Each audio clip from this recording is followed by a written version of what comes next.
உலகத்தில் உள்ள மக்களுக்கு ஒரு வணக்கம், நாட்டில் உள்ள மக்களுக்கு ஒரு வணக்கம். ஐயா மோடி, பாரதிய ஜனதா கட்சி மோடி ஐயாவுக்கு ஒரு வணக்கம்.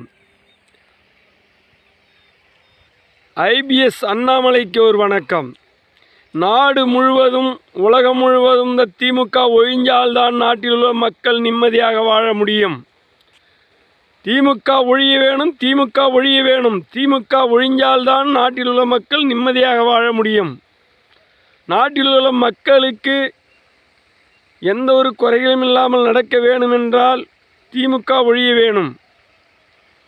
பிள்ளைகள் நிம்மதியாக பள்ளிக்கூடம் செல்ல வேண்டும், நல்ல படிப்பு படிக்க வேண்டும், நாட்டில் நல்லபடியாக வாழ வேண்டுமென்றால் திமுக ஒழிய வேணும். திமுககாரர்கள் ஒழிஞ்சால்தான் நாடு நல்லா இருக்கும், நாட்டில் உள்ள மக்களும் நல்லா இருக்கும்.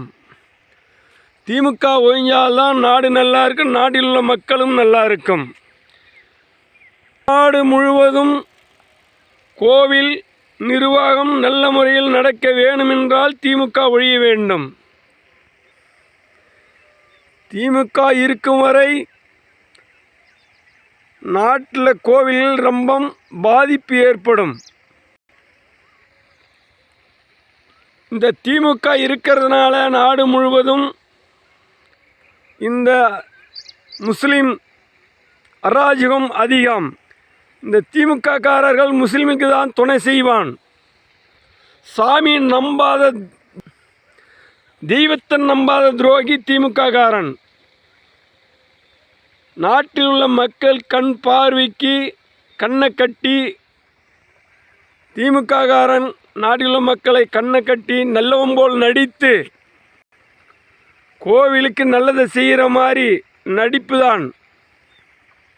இன்னைக்கு முருகன் கோவில் பாதிப்பு பிரச்சனை உருவாகிறதுக்கு காரணம் திமுக.